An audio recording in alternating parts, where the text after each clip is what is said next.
Mic check, 1, 2. Tom, use your word. Hey, you. That's original freedom.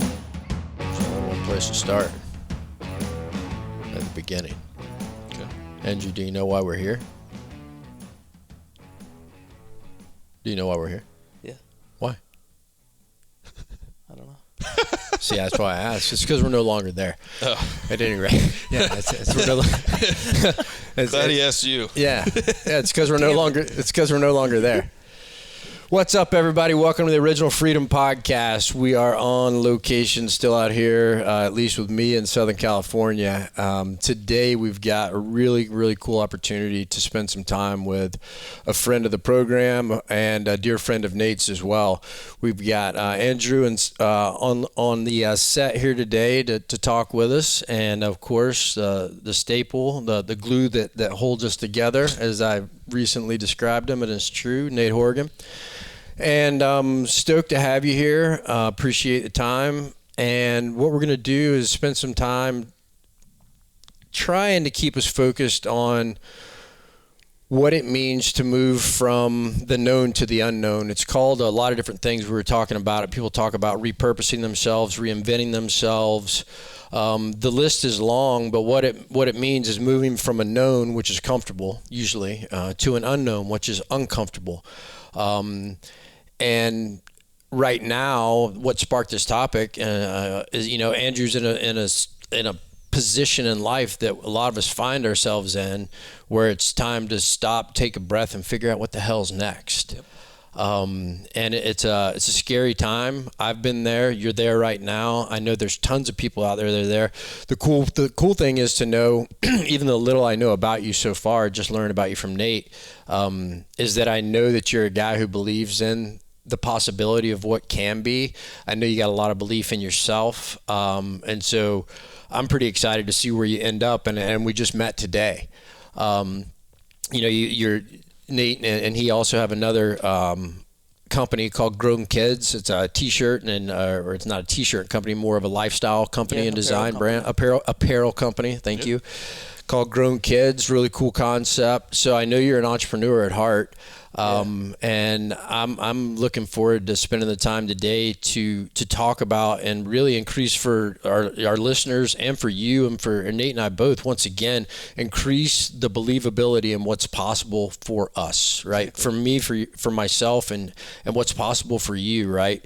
And really take time to talk through where even you think you're at, and what boundaries, these invisible limits that are in place just based on beliefs you may have, that you need to fucking crush, right? If you're going to come out of this gate strong, you're going to have to crush and destroy these belief systems that say you can only end up here.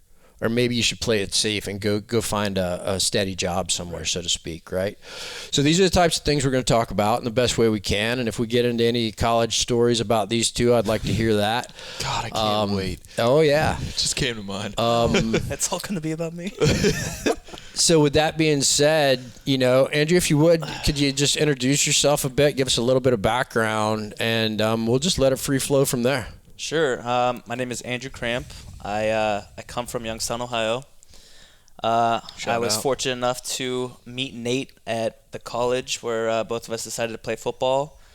And we just kind of kicked it off from there ever since. First day of camp, we were just two lost souls, like, I don't know anyone here. Hey, I don't know either. What's your name? And it really kicked it off. The bromance began. Oh, yeah. It did. Perfect did. word for it, too, yeah. Dude, I'm so, happy that came because, you're a key player for sure.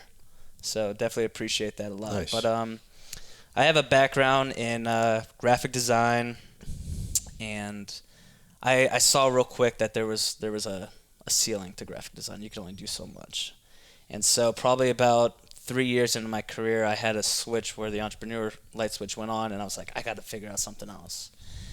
And ever since then, probably about 2 years ago, I've had this drive that I need to think bigger. I need to take on this mindset that I wasn't raised with. I wasn't grown up with, of thinking that big, that you don't know what's out there. There's an abundance out there. Go get it. And so obviously losing my job last week, there goes security. that I thought I had. Perceived security. Exactly. And, it was a bitter taste at first, and then, the entrepreneur started kicking at me and said, like, got to make something happen. Like, this is your chance right now. Either you find a way to make something happen, or like you said earlier in the intro, that you find another secure job and do whatever. And that's okay too. Like if that's where you can end up choosing. Right. Like, hey, it's a choice, but settling is different. Yes, exactly. So like, take that secure job, but keep working towards that larger goal on that free time that you have available, because there are bills that you got to pay. You have a family to take care of. Those things are very important to matter too. So I'm very happy to see where our conversation goes today, and what we can make out of it, and hopefully your viewers and listeners take a good picture away, and I'm able to discover myself a little bit deeper in that meaning too. So I'm very excited. Thank you for having me. What I would overlay too is like when he hit me and our other friend that's involved with GrownKiddz, Ruben, up last week, and just had said like, hey, just put on your radar, like your boy just lost his job, and that there wouldn't be a lot of people that if I had gotten that text message, it would have been like, this is for the best, or like he's gonna be good, he's gonna be all right. You say those things to people and that.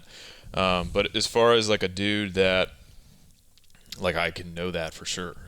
Yeah. But and it's been crazy to even see like the number of things that have been on his plate, the number of projects that, like, I don't know, he's said no to many. A dude that's been living out a ton of passions. So much so that even recently may have had to had pulled back because the plate had been too full, and bandwidth was like, I really need to go out and get the one thing that like I really am passionate about, as far as being like working in a gym and being such an asset to people and their livelihood, graphic design, working full time for a company, having a freelance career, working on retainer for other companies, being a football coach. Like, as far as being able to like do so many things and wear so many hats, I was like, yeah, that I've never really seen somebody that's as hungry and then continues like to have to still keep pushing for more. So as much as he's happy to be here, like I'm happy he's here to bring, like, as far as like your guys' energy level, and kind of you're even talking about abundance and the things that are out there to go get. It's going to be pretty cool too to see you guys riff together on that kind of stuff. So yeah. Nice. So my gut here's solid, right? The kid's gonna be all right. Yeah, always. And not just but that all doesn't right. take away from how much this sucks. This person. No, it does. It doesn't take away from the. And let's bring that up, right? That's pain. Mm-hmm. The suck is pain. And that's where it's either gonna be pain or suffering. So if it's pain, you'll use it. You'll understand, grow from it, take whatever you just learned at your last job, figure out how you're going to leverage that experience, that life experience, to help you bring a different perspective to where it is you're going and what you're going to do, right? Or it's going to become suffering if, I'm not saying you would, I highly doubt you would, if it's like, oh, I got fucked. Right. Woe is me. I got played. It's victim. I'm either dependent upon, right, or free from. And you've already hit the nail on the head. You're like, hey, a couple years ago you switched your mindset, and you used the word abundance, right? Whereas there are many who live with a mindset of lack, right? Not enough. There's not enough, and that's why that possibility piece is so important at the individual level. Like, hey, I can say, oh, I believe anything's possible. That shit sounds good, right? And I believe it. By the way, I do believe anything is possible. But what's possible for me? That's the only thing that matters. Period. And so what,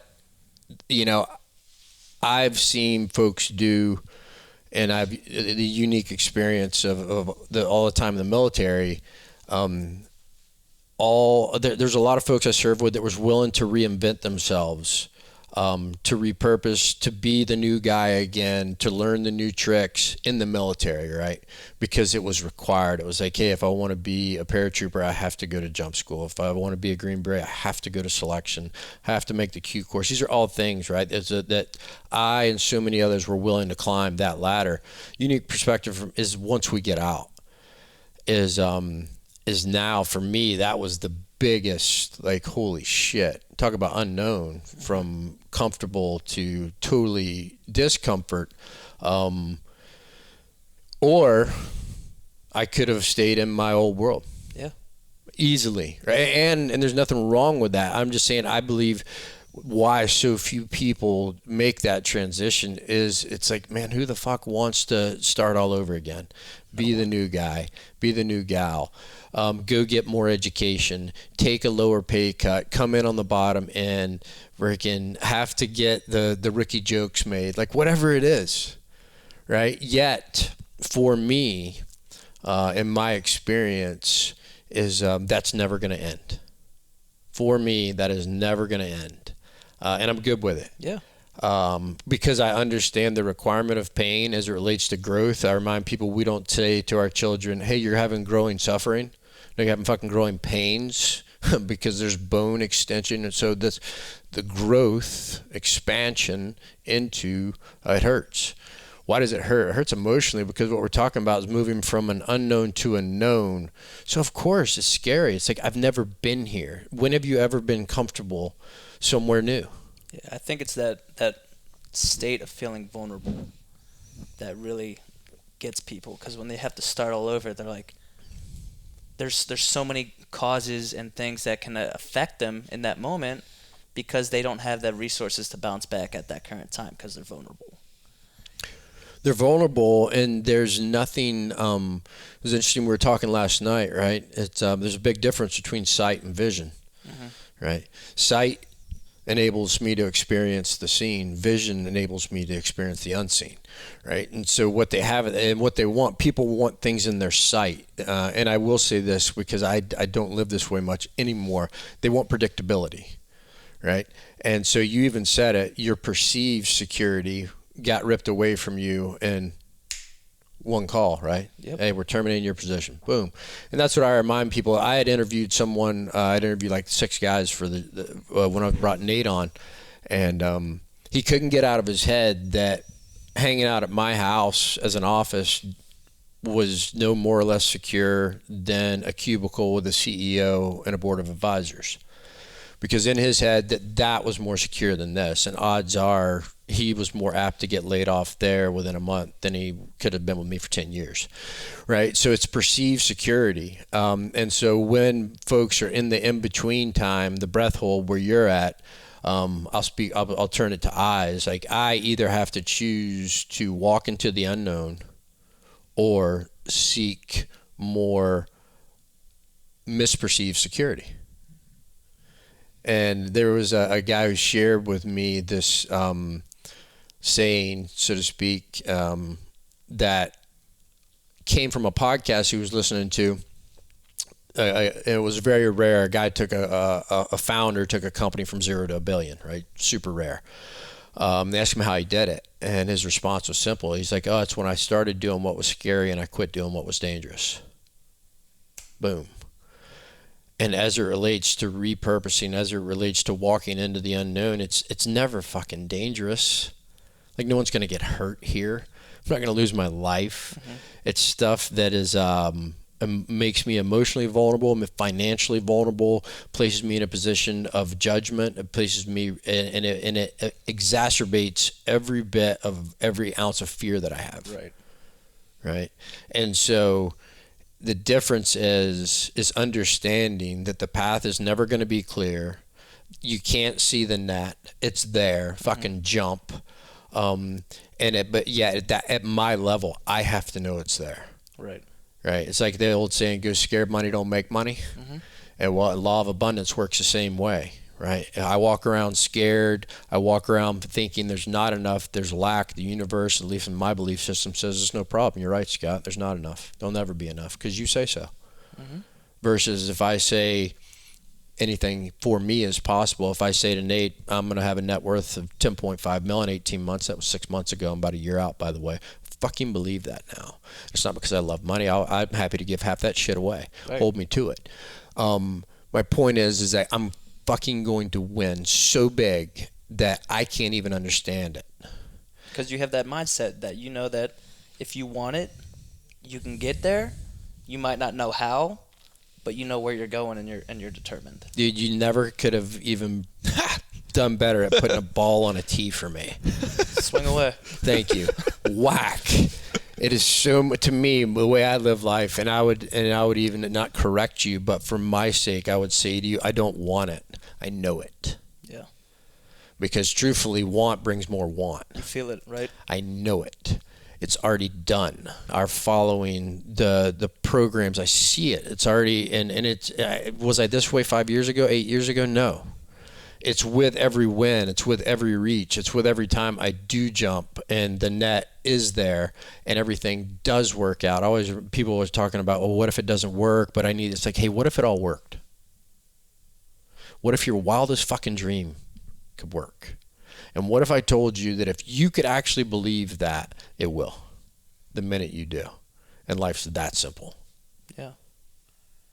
And people want to complicate the shit out of it. And it's like, okay, cool, what's believable now? And work from that. It's like, okay, let's inch 3 inches away from that. And I guarantee you, I'll watch you achieve it. And then once you do, you'll start moving the bar. You'll start picking the fucking stick up and throwing it even further. Become confident and right. Keep going. And so what you teed up was what Nate and I talk about a lot, which is that there are those and there are models in life for achieving goals that I have watched, especially in the last 9 years in the private sector and the last 6 years in corporations, where people set goals. They're very, very, very detailed on the how. And that works for a lot of people. For me, and I've even tried it, it doesn't. What for me works is I know where I'm going and I have no fucking idea how I'm going to get there. I just know I'm getting there. Yeah. And what that has done for me is it enables the obscure to become gateways into where it is I'm going. And the obscure being, hey, I got a buddy you need to meet. Cool. Always being open. Because if I tell you that I'm going here and this is how I'm going to get there, and one of those ways of how I'm going to get there is I'm going to have a meeting with Nate, and in that meeting with Nate, he's going to give me the funding I need or whatever it is. It's like, okay, this is the way. And then I go there, and then that doesn't happen. What usually happens? I'm fucked. Devastated. Discouraged. Devastated, because this was part of my plan on how I get there. So I've limited my capacity on how I get there whenever I'm in a world that's pure abundance. Mm-hmm. I laugh when things go sideways. In positions like you're in, do my best, like laugh. Cool, because did you want this to happen? Did you want to get laid off? Of course not, no. Exactly, that's my point. I'm not being a smart ass, right? So whenever I'm doing the best I can in life and things just happen, then I know there's a purpose for it. My job is to figure out what the purpose is and then move forward, right, into that possibility. And I'll shut up after this, but it tees up one other thing, which is understanding the 3 different kinds of truth, which is the first type of truth is logical truth. Logical truth enables me to deduce truth from 2 other points of logic. This is true because of that and that. Then I have empirical truth, which is right here. You're here because I can see you, feel you, touch you. It's true to me, right? Then there's transcendental truth. And so in both those other cases, truth is always grounded. You hear the term, we have to be grounded. Our batteries are grounded. Polarity is required, so grounded. Logical truth is grounded in 2 different judgments. Empirical truth is grounded in 2 different objects. So Nate grounds you as being here. Time grounds us as well. This happened in this time. I'm grounded in yesterday. Transcendental truth is grounded only in the belief in the possibility of experience for oneself. That's it. No one else. So Roger Bannister was the first person to run faster than a 4-minute mile, right? Scientists, I use that to explain these 3 different ways of truth. It's very simple. logical truth didn't exist because there was no logic out there that said, in fact, doctors, scientists, everyone has said human beings can't break a 4-minute mile. Can't happen. Empirically, the three of us could have sat and watched the fastest runners in the world try to break that record. It couldn't happen. So we're like, it can't happen. It's an impossibility to the majority of the world. So how in the fuck did someone do it? Bigger question is why then afterwards did so many people break it? Well, there's now the transcendental truth. Roger Bannister didn't give a shit what doctors said, what anyone else said. He said, I believe it's possible that I can run faster than 4-minute mile. So that was grounded in future possibility. So then he did it. Well, now let's talk about believability and possibility. The minute he did it, it became logically true and empirically true. 2 out of the 3. So now if you were on the sidelines, your believability and the possibility that you can do it just went through the roof. Shit, I'm up next. Boom, and they did. So understanding that as it relates to what we're talking about in moving into the unknown, moving into discomfort is crucial. Because 1, there's going to be pain involved, and 2, unless you believe it's possible, you might as well go get that cush job somewhere. Like, I didn't realize that, like, I feel like I did this, like, as far as the unknown. Mm-hmm. My problem is how, like, when I try to talk about it to relate to other people, like, in the moment, it didn't scare me. And What event are you talking about So if I were to specifically? leave, like, that I had set out for, like, my entire life, I ate mountains of shit. Moved in with my parents, lived in shithole apartments, to go and work in the NFL, to reach it on a permanent status. You went and through. did it. You knowingly went through all that pain to get into the NFL, to work in the NFL. Did it. Had staying power. It could have been something that I could have done for a long time, and then had said, no, I'm going to move from a job that everyone, like when I meet up with our college buddies, say like, well, you have my dream job, to selling payroll. An unknown of industries, careers, like it wasn't like PR for that firm. It was to go sell it outside, go door to door, like from that to that. So you went. I got to give folks some perspective here. What are you talking about? He went from managing the locker room for the Cleveland Browns, prepping players, dealing with major networks, to from that world that he worked so hard to get to. Yeah, to walking through doors of small businesses and asking for their business. Yeah. It was horrible. Drastic. And while it didn't turn out to be what I wanted to do for a longer term, it's led to a lot of different skills that I picked up along the way, and even has gotten me to where I am. And that wouldn't even be the last sales job that I took. And that was the thing, is like I even looked back at how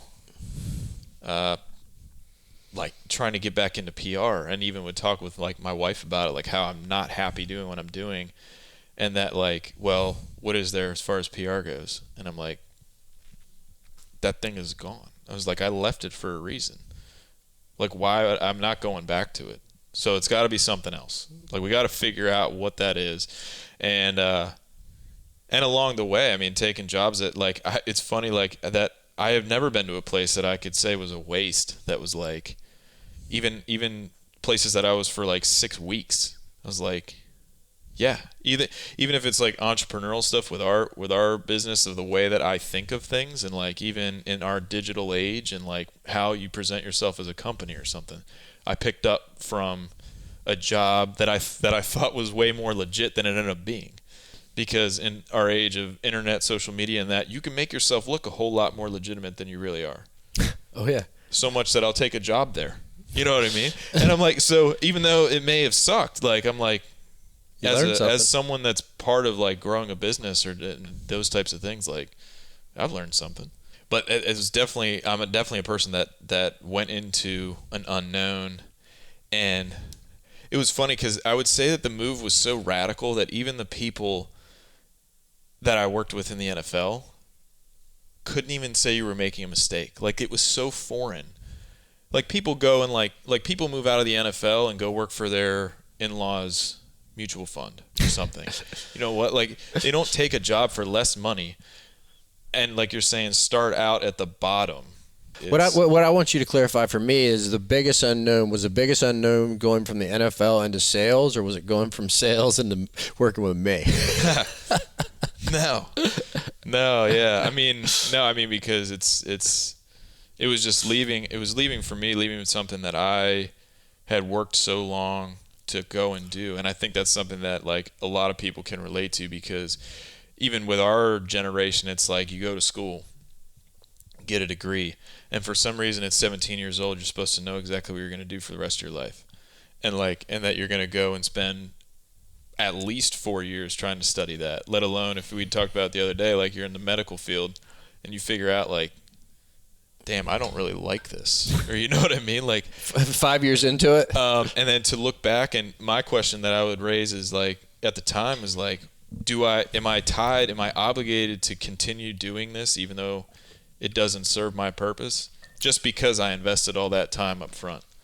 And I think that's another thing that like people were like, yeah, I've put so much work into this, like I've done that, and then like I can't go back on it now. When really it's like, and you've said it before too, like anytime that you continue to keep doing that, that's kind of incongruent for you. You're going to continue to have some form there's no kind of you know what I mean? It's like I'm either incongruent or I'm congruent. I'm either fucking aligned, living my purpose, choosing where I'm at, who I am, why I am, what I am, where I am, or I'm not. And so if I'm not, I will have some level of pain. Once I become aware of the pain, I then can be at choice to either do something about it or not. If I do nothing about it, then I suffer. Right? That's the model. It's that simple. One of the things that I wanted to ask Andrew is like, you know, even you talking about 3 years into a career, saying like kind of a, you know, your eyes opened to that kind of thing. Like, what was the process of what came about that? Because I know you're definitely somebody that goes and studies and reads and looks at how people, you know, went and achieved success too.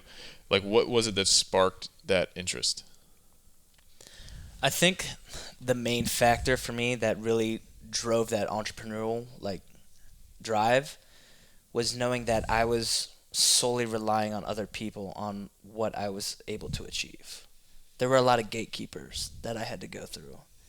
And to me, that seemed really, really unfair. That you're going to tell me how I can live my life. You're going to tell me that if I want to go see my family across the country, I need to work X amount of hours to accrue this amount of time off to go do that. No, like that's not how I work. I'm a family person. Like, if I want to see my family, I'm gonna go see my family. And because you're gonna put a constraint on me like that, scares me. And then people sit there and say, "Oh, that's okay." Like, I'll take that for the rest of my life because of that security, knowing that they can get that paid time off and take time away from their job, and still know that they're gonna get that PTO and be able to enjoy their family. To me, I don't want that, because I want to have the flexibility and the freedom to say, oh, it's Tuesday. Oh, my niece and nephew are turning 1 in 2 days. I'm going to go see them and surprise them. You know, and just make it as simple as that. I want that freedom. I want my family to experience that freedom, and I want to be able to provide that freedom to other people. How I'm going to do that, I don't know yet. I don't. Yeah. But I know that's what I want to do. I want to open up the doors for hundreds of people to experience the way I'm feeling, so they could be like, wow, I was doing this wrong. And this is such a better choice of just being an individual and being able to have that freedom to make those choices. Well, I think it's cool that it kind of parlays into, like, for you, I don't know that we've never necessarily talked about it in this setting, but like, you know, I think if you asked anybody, like, if they wanted to live their life that way, I would imagine 100% of people say yes. Yeah. And then say, yeah, but ... You know what I mean? Like, yeah, well, I can't do that. Like, it doesn't work that way. That kind of thing. For you to, like, to have the same kind of deal, like, as far as maybe even when that entrepreneurial bug bit you, you know, to leave 3 years shy of retirement. You know what I mean? And as far as like that same kind of deal, because that's the stuff that we talk about. Like when you talk about, your highs, you talk about a life that you're able to make your own schedule, that you are to live comfortably, to provide for your family. Like from A to B, like what's the start? I mean, as far as when did you see that was going to be a reality? Oh man, there's a lot going on right there. All awesome stuff, man. It's one thing I did just think, because I do my best not to be a negative guy, and I want to make sure that like there's not because I had a stable job for 17 years, right? I've had this and that. There's not about good, bad, right, wrong. It comes back to choice. And because where I'm going with that is like, hey man, if you're happy with your job and it provides you that 30 days vacation, 2 weeks vacation, whatever, like that's where you're at right now in life. And it's probably facilitating a better home life than you would accept, that I would accept as a good home life, right? We're all different. This all comes back to, it's so funny. Our moms and dads or those who loved us told us, hey, you're individual, you're unique. There's a reason why there's no two thumbprints that are the same. There's no two fucking snowflakes that are the same, like all this stuff. Yet in these moments, we forget that. So of course, there's no one right way. And I would say right now, yourself, us, the three of us sitting here happen to be and different ages, right? Way different from me to y'all, but still in the same place in life. And that what our spirit desires to do is go have greater freedom.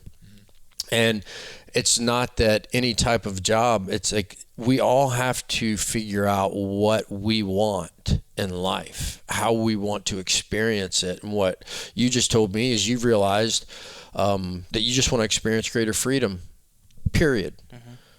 Because, and what you brought up is like, I have to remember there's rules of the game everywhere I go. If I choose to have a secure environment in a corporation with a 401k, health and medical, retirement, all that, right? That's cool. There are rules in that environment that I either need to choose to play by, or otherwise I'm going to be frustrated all the time. Yep. Right, and that's the piece. That's why I go back to this life thing's in an individual sport, right? And it's always, and that people don't want to play it individually, by the way, in their heads. They want to relate when it comes to what's going on with them. And it's like, no, are you happy? Yes or no? Yes. Cool, we're done. Stay where you're at. No. Are you willing to do anything about it? Yes. What are your other passions? Let's go down that road, right? Let's go down that road. We're in a place where that road's big. I just want to make that a point, right? There's no good, bad, right, and wrong. And if you want to be an entrepreneur, and if you want to go make your way in life, you asked me, when did that happen for me? Obviously not young. I was in the military, right? I enlisted at 17. So I spent 17 years in arguably the largest bureaucracy on the face of this planet, collectively. Governmental entity, right? You don't get much more red tape than that. That's why I went into special ops. There's just less red tape there. We always said it was for the entrepreneurs of the military, for people that really wanted to serve, but they didn't really want to be a total soldier. So apparently I operated well within all those rules and constraints. I just hit a point where my belief in possibility expanded.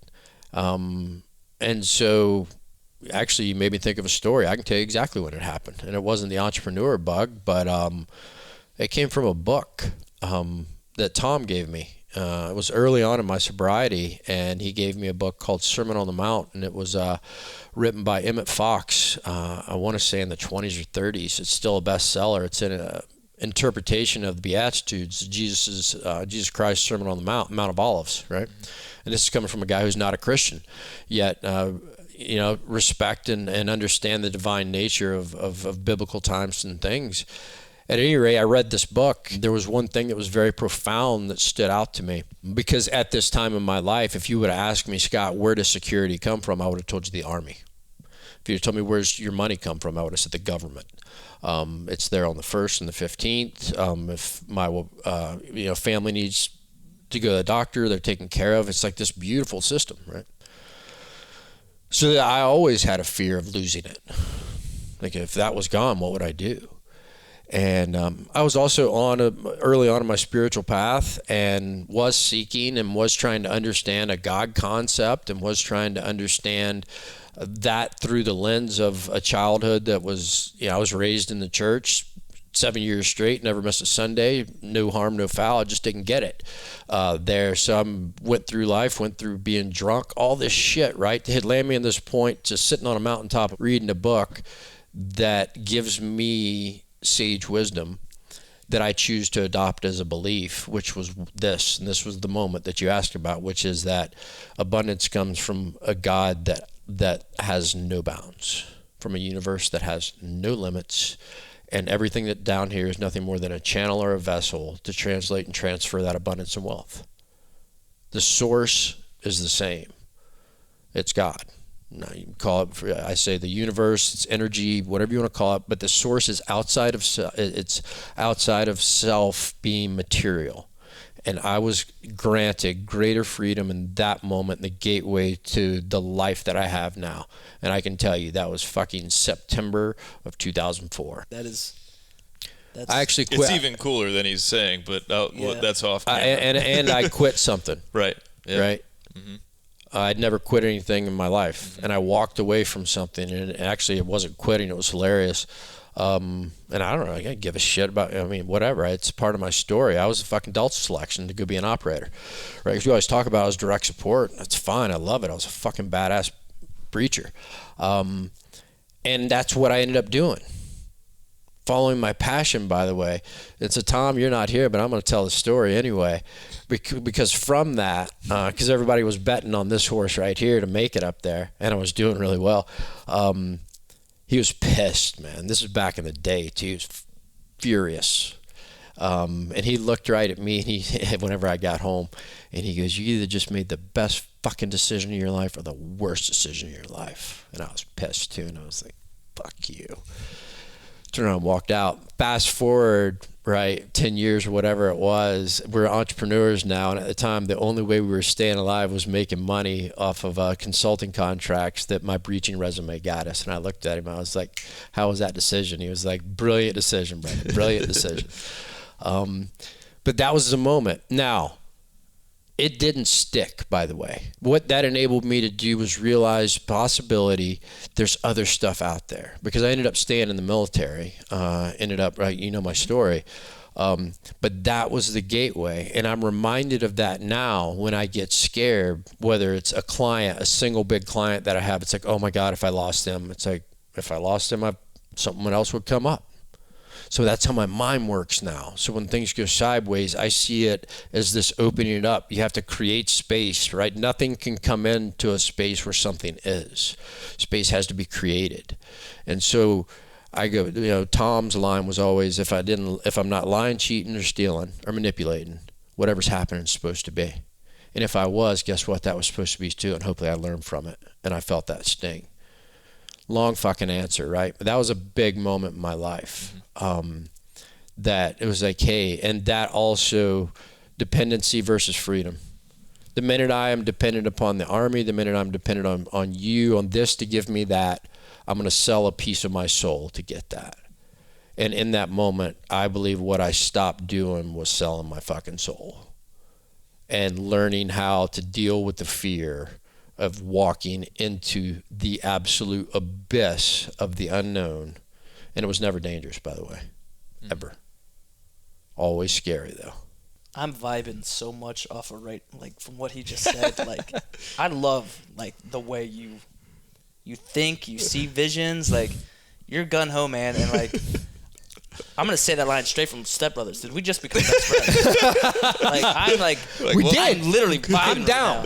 I do best friends. Let's go that fast. It happens. Yeah, bro. Welcome to the last 7 months of my life. Jeez. Yeah, but no, it's cool an experience too to hear that, because I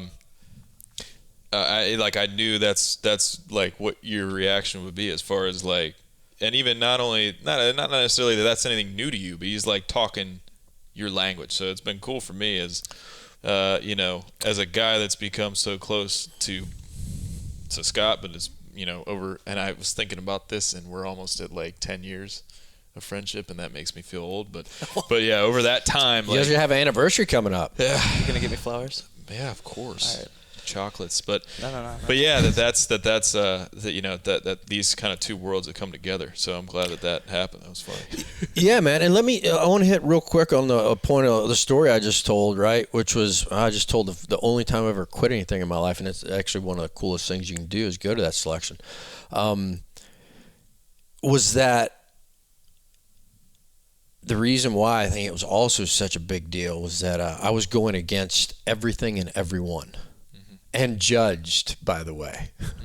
Like, I was expected.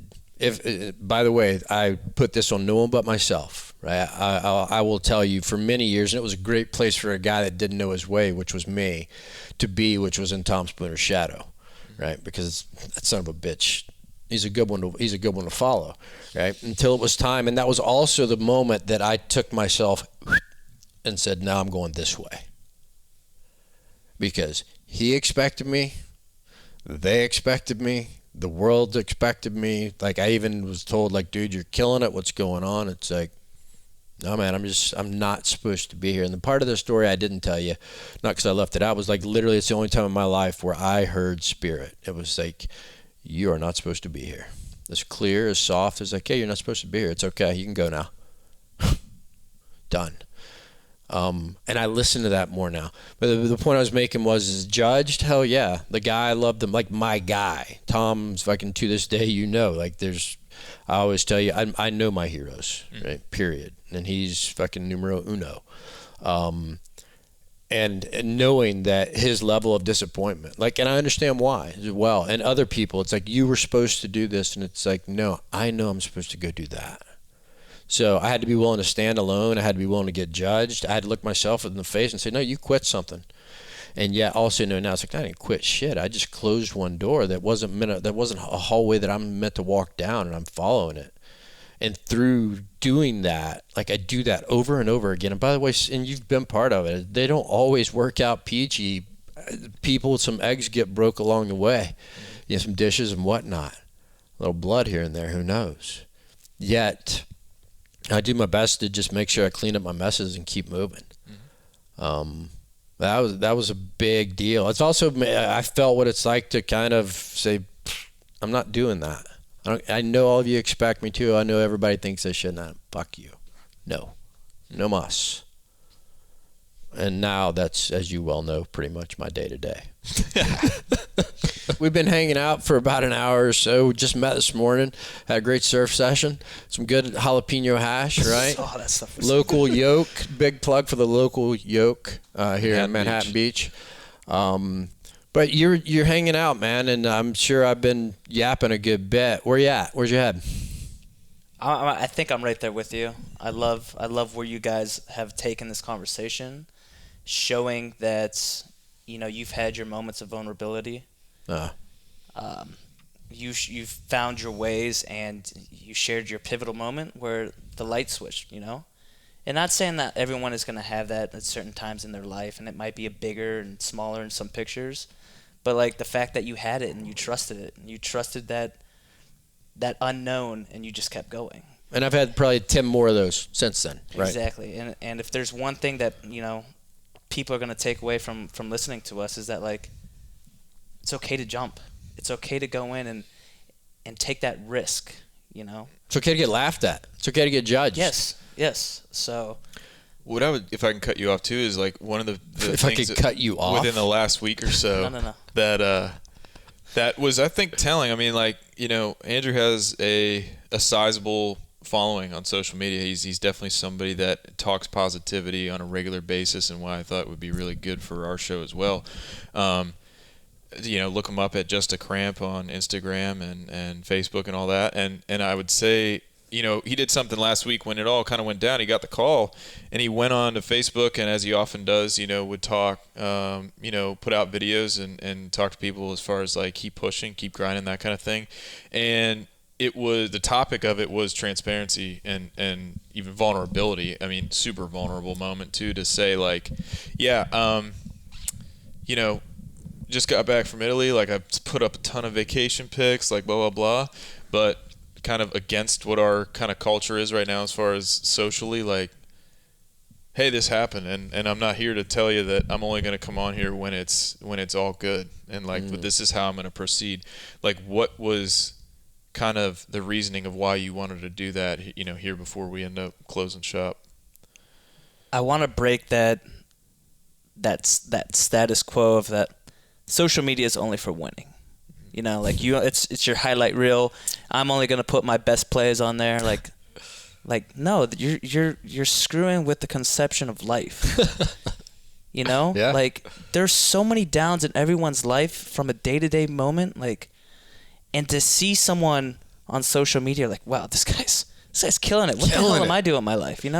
Like, that's gonna break you down. Effect, yeah. So my thought was, if I could share, hey, I just had a really bad thing happen to me. I just got off this high from a trip to Italy, celebrating a belated honeymoon, and 2 days after I get back, I'm canned. That's a high all the way down to that low. And I wanted to share that. I wanted to say, listen, you probably have your own circumstances that you're going through.